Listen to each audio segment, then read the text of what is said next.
So we got a bunch of stuff that we're going to kick off with, and I really it was important to me that I had Christine be our first contributor for April. It's a new month, it's a new quarter. Mindset wise, though, March was in some instances it was great because rates were great, but overall, I think the second half of the month was just everybody took a little bit of a mental beating. Everybody got pulled in different directions between lenders having pricing variations and guidelines changing, all the stuff. You're in our group, so you've seen a lot of the dialogue that's been going on. So for me, asking Christine to come on to help us kind of hit the restart button, hit the refresh button, and reset our mindset going into Q2 and going into April was really important. So Christine, I kind of mentioned to you when we spoke over the weekend, there's really three areas that we're focused on right now, and I would tell you, area number one is mindset, and I think you've seen it both with your contacts in the retail side and obviously with members of our community. How do we get everybody in the right place? Because I do think shelter in place situations impacting everybody, and so is all the variabilities going on in the lending space. Yeah, it's so important. And so I'll back up and tell you that emotional intelligence is a huge component of success.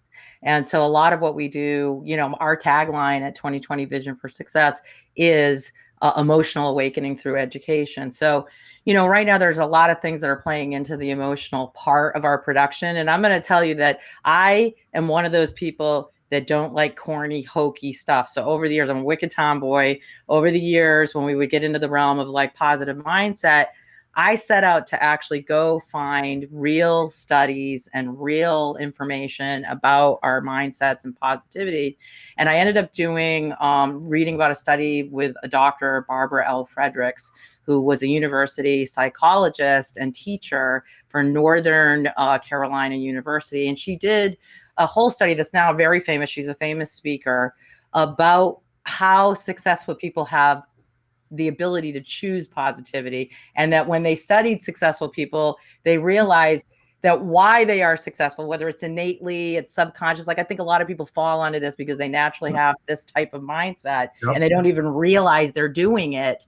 But I'm going to take you down a couple of lessons in the points of this because I think it's really good. They talk about the emotional spectrum, and they divide it directly in half. And they say that all negative emotions, anything that you can think of, anxiety, fear, whatever it is, stress, sadness, all these things that live over here, there's only two ways we can react. She actually took studies of people groups, subsets of groups, and put them for long periods of time in these atmospheres.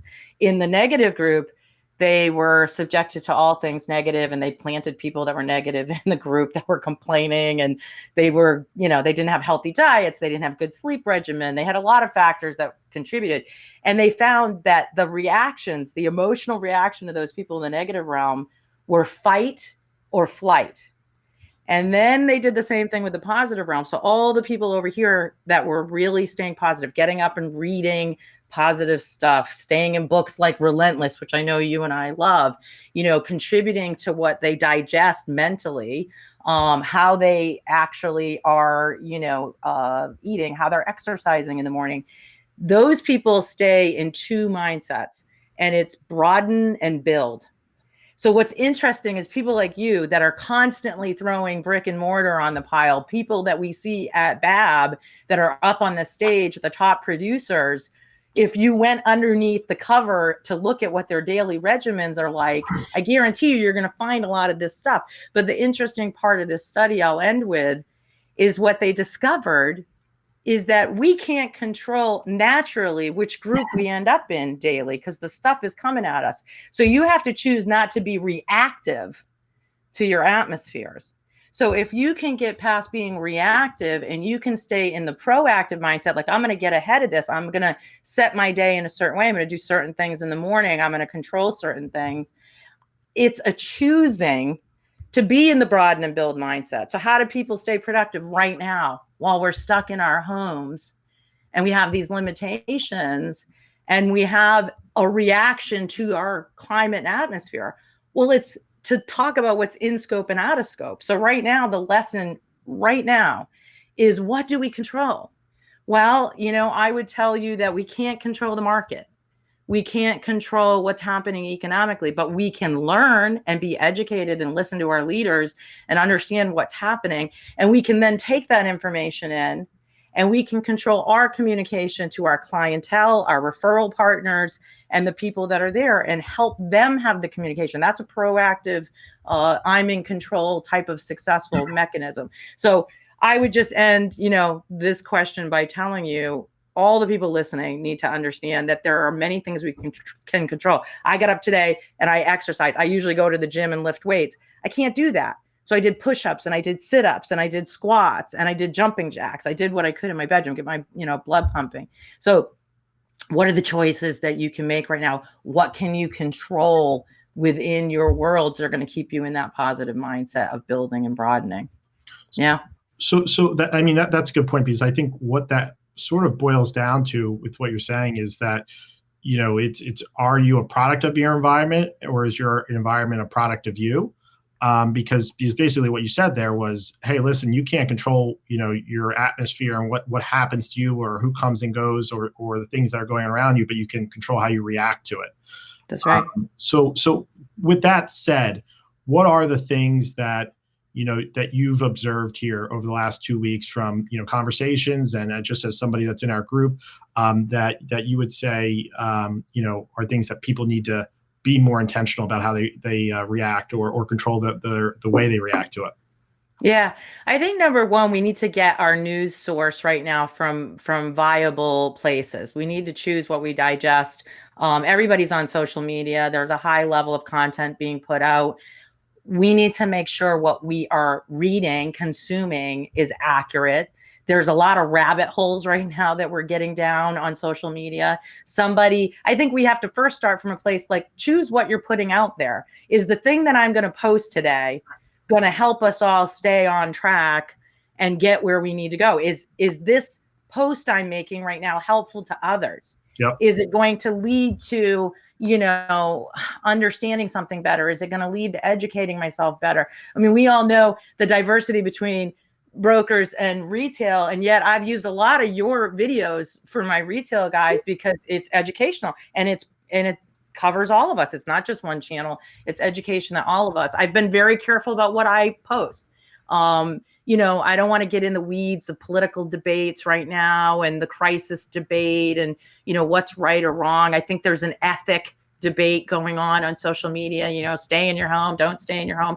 There's too many caveats to everybody's personal family lives to get into the weeds of that argument. I think we have to be smart, stay safe. We have to fan the flames of the positive people that are out there. But I think you just have to be wise right now. It's a crucial emotional time in our history. And I think people are going to look later and remember how we acted during this time. And if we show up daily and we're part of the crisis, if we're part of the dramatization, if we throw gasoline on a debate, if that is happening, I think that we're making withdrawals instead of making additions. And in some cases, I think omission might be the addition, which is, refrain from, doing something that takes everybody down some sort of rabbit hole. Yeah, honestly, I think there's some really great points there, and it makes a lot of sense. And I think, going back to the baseline of what you started with, as I look at it, it really comes down to making a decision, that you're planning your day. I mean, it's really what it comes down to is, for me, I just look at my day to day, and I see everything that's going on. Obviously, because I'm dealing with people that are asking me about their certain things and posting articles and all that good stuff. But the reality is, I have such a well-planned day, and I have so much in that day that my ability to react to 99% of what's out there is very minimum. Like if the market's crashing, I'm not going to even think about that until tonight at 9:00, because I have certain things that I'm trying to accomplish for the day. And I do think that's one of the areas that I see people just, kind of almost, it's almost like they're being drawn to the wrong thing. Like, I'll give you an example. Somebody posted in our group earlier this week, X, Y, and Z happened on my loan.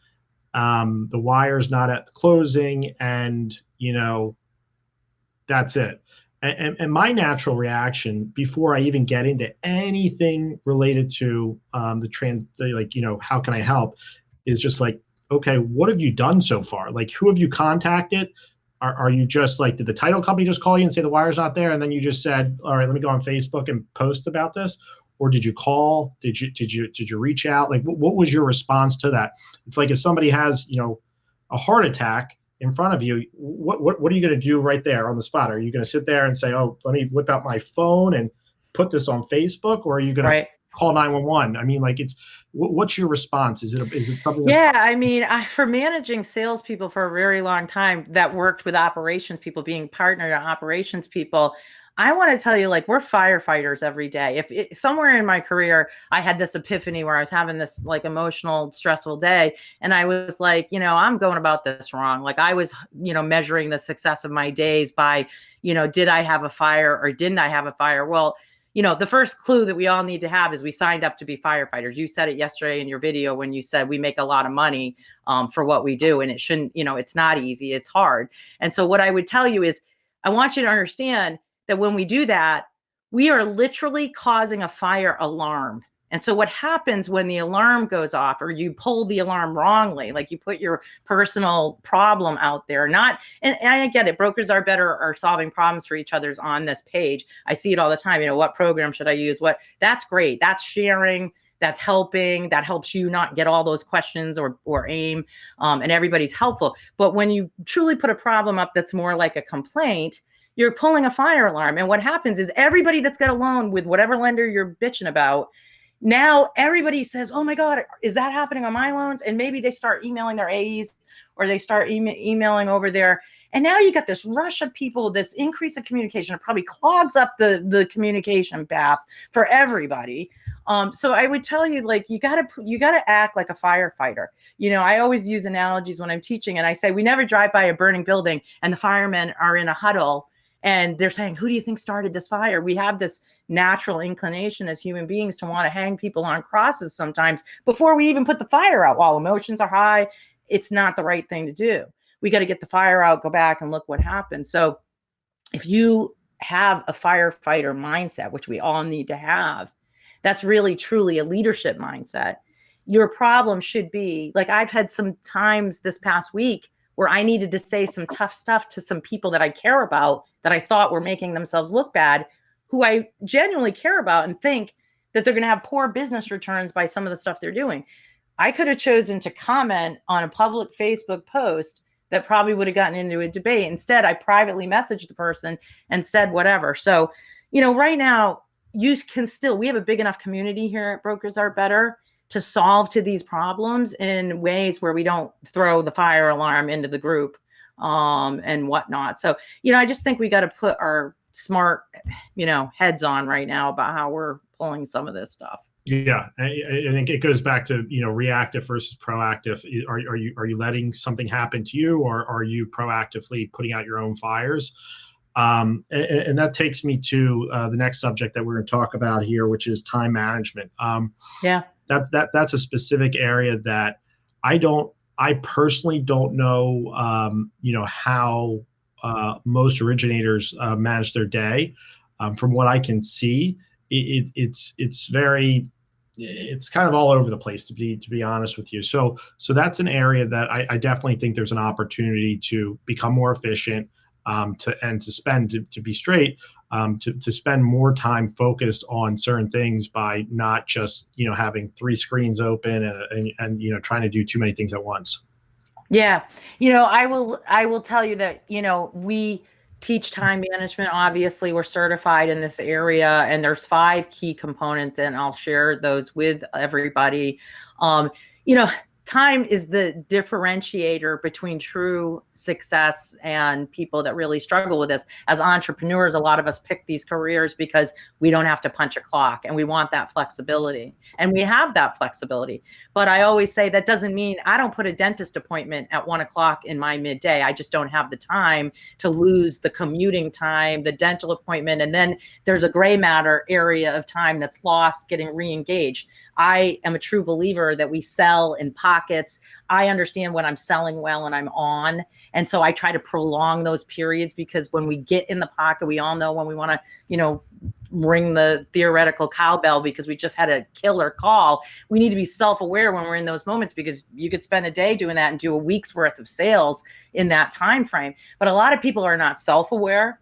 They're not organized.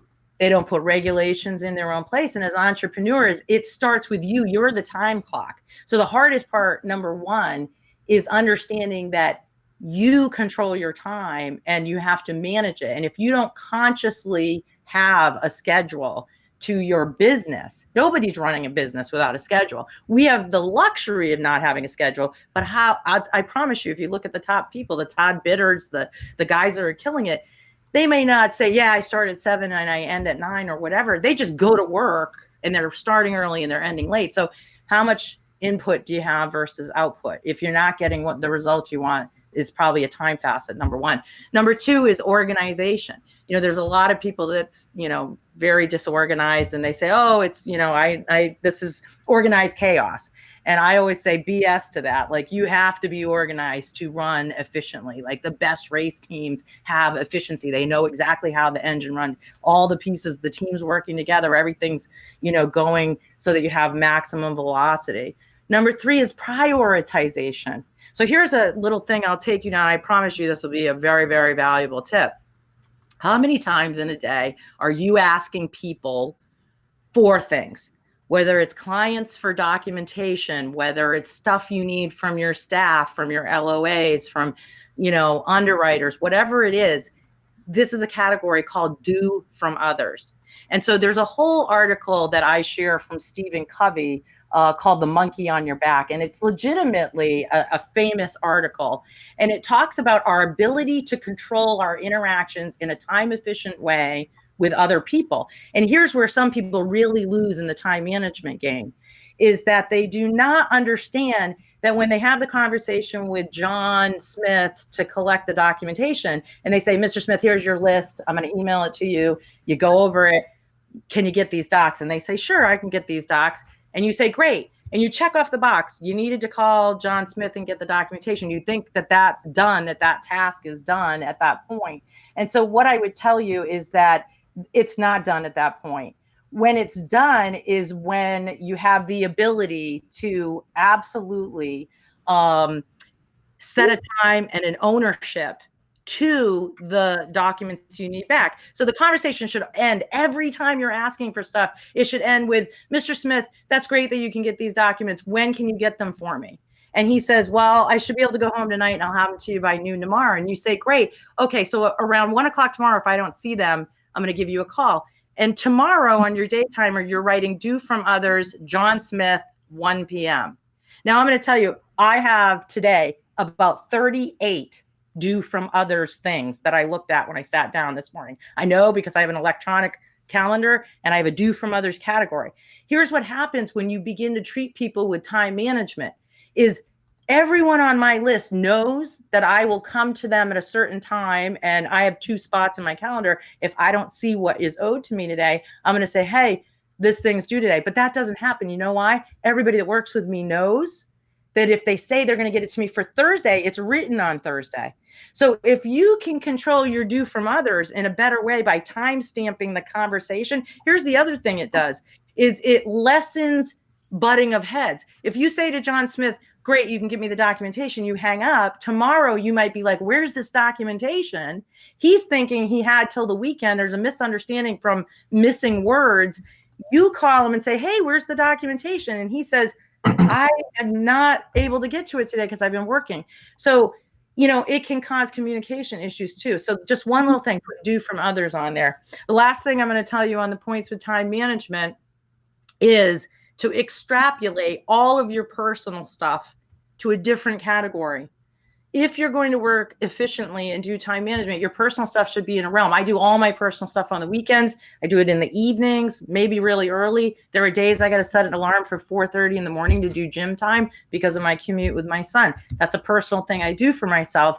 It doesn't fit in the middle of the day where I'm losing the time, losing the commute, and losing the gray area of disconnecting myself from my work and plugging back in.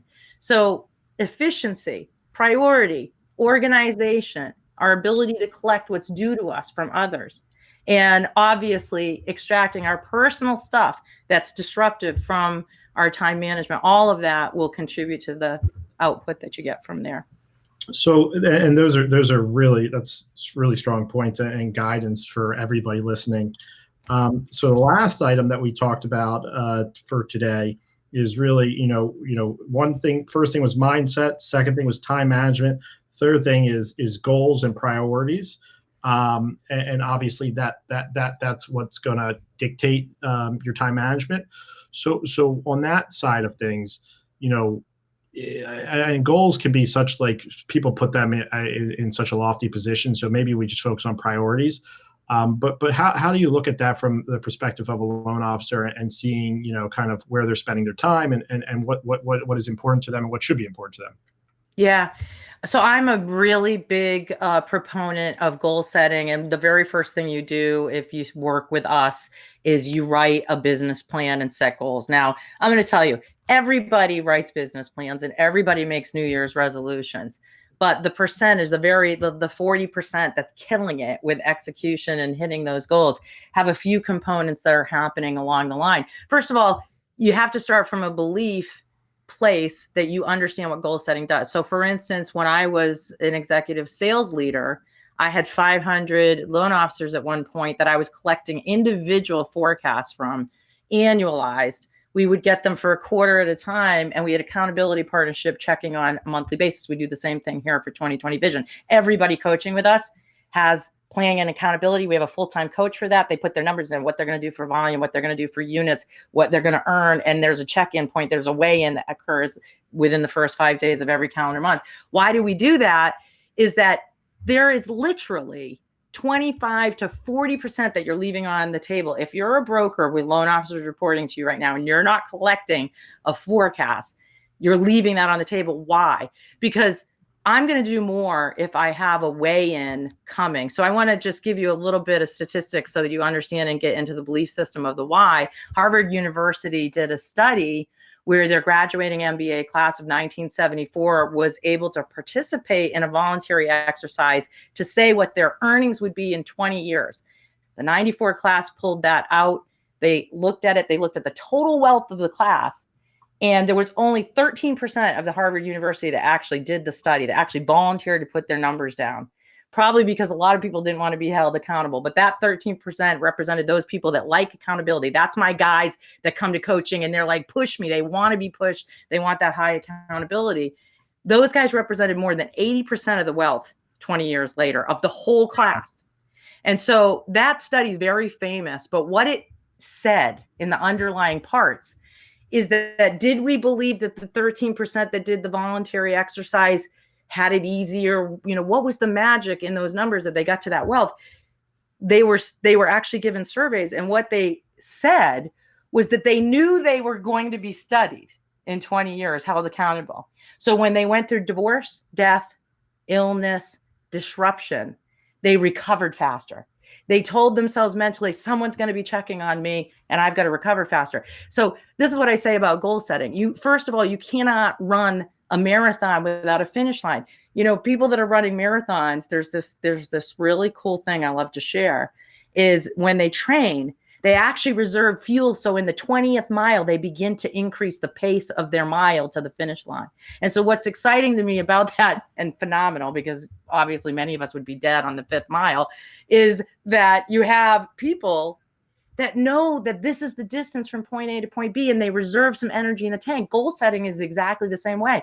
I have resources this year. I have this much capital. I have this much money. I have these goals. How do I get right now? How do we get our businesses today from where we are to 3 months from now, where we're in the recovery and we're back at it, and everything that we're dealing with right now has passed. And I think it's really understanding what you need to have, how to control, the reserve in the tank, but setting those goals. Right now, my team, of course, is doing great and showing up. But I've given them specific goals. And by the way, the goals are different than they were a month ago because our circumstances are different. But they have weekly targets. We set them on Monday, and every Monday they might be different, but they have something to chase. So I would tell you all, you have 25-40% to gain during this crisis time. If you do something as little as assess today, what are the goals your people around you need to help them have that lighthouse right now that they're going to work for and they can measure. Yeah, that was really well put. And to be straight, I think a lot of loan officers, in my experience, put goals around production. And what I would say is that you really, for me, from a goals perspective, I really focus on the people part of it, and that's just an area of investment that people, in my opinion, in order to build a business, you have to have people. So when we started, building our team here at AIME, we really started building it mid-year last year. And for me, the way I went through the entire, basically the strategy was, okay, I know it's going to take each of the people 6 to 9 months to get up to learning what a mortgage broker is, learning our business, learning what what our members are, what our sponsors are, what our initiatives are that we want to do, and how to actually know how to speak the lingo. I knew it was going to take all this time. So for me, when we hired everybody sort of in Q3 last year, my expectation was, all right, this is my team for the second half of 2020.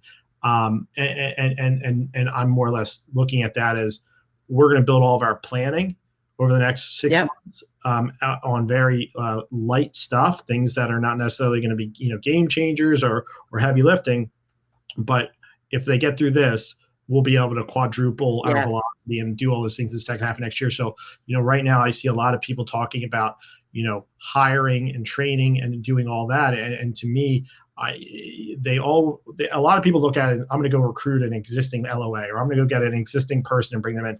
This is really the opportunity to hire, train, and develop your own people. And obviously your platform is a coaching platform that is it's educational and coaching. So, as you think about hiring an LOA, as you think about hiring, whatever role, processor within your organization, and assigning goals and having, real time management put in place, these are things that if you're self-aware enough to know that you're not good at that, that's why you go work with a coach. That's why you go work with a mentor, or it could just be a peer that you develop a relationship with that gives you that guidance. But I can tell you that in my own experience, I had to have I never went to technically a coach, but I always had sort of a mentor. Yeah.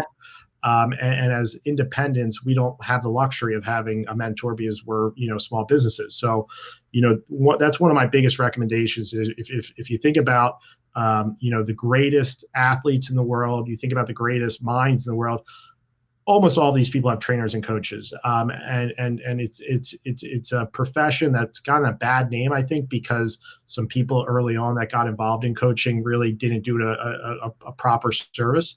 But Christine has, and we have a lot of members of our community that have already worked with Vision 2020. So again, this is all about being self-aware, guys. It's not about saying, oh, I'm going to go figure it out on my own. It's understanding that sometimes your skill set needs to be developed or sharpened. For me personally, I continuously, whether it's Christine or other Renee Rodriguez or other people that I communicate with and lean on to improve different parts of my game. I think it's important that you are thinking about this, and it's part of how am I getting better, how am I sharpening this skill set that either I haven't used in a long time, or I'm not very good at, or just never really developed. So that's a big part of what Christine does, and a big part of what her network does as well.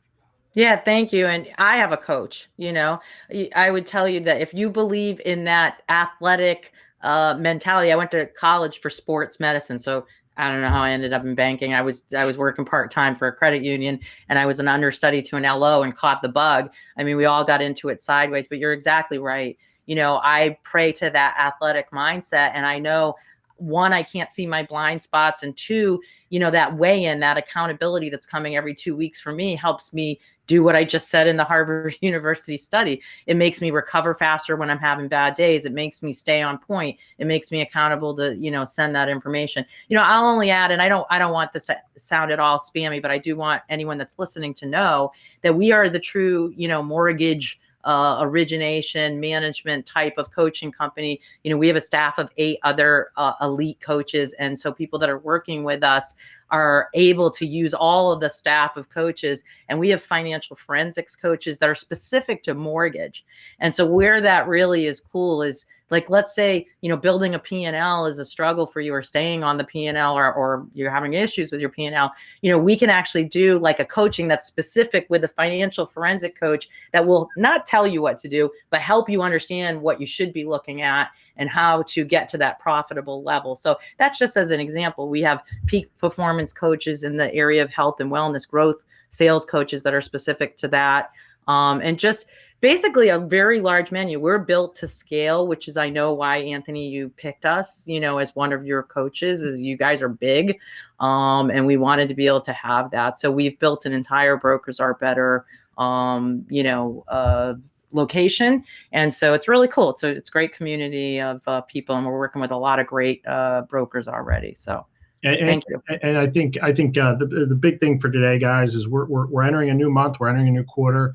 And the environment is it's hostile. There's volatility, and you can't change what's happening. You can't change what's going on in the market. You can't change what's going on with rates or underwriting guidelines. But Christine's big message today is you can change how you start the day, how you react to issues, how you manage your day, and how you prioritize what you're working on. And I think those are all really, really important things that we can all, have as takeaways today. And of course, Christine's in our community. Feel free to reach out to her. We'll share a link to the Brokers Are Better Vision 2020 access point. But feel free to reach out to Christine. Again, she's going to be back, and she's going to be a contributor, and she's already been a contributor. So feel free to reach out to her. Christine, thank you. You've been a huge help as always. We appreciate you. If you need anything, please let us know.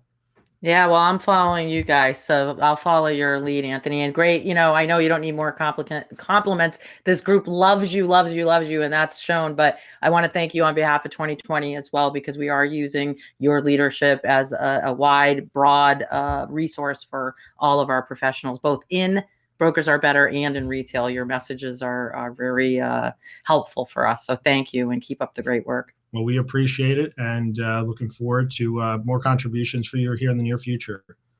Awesome. Thank you. Thank you.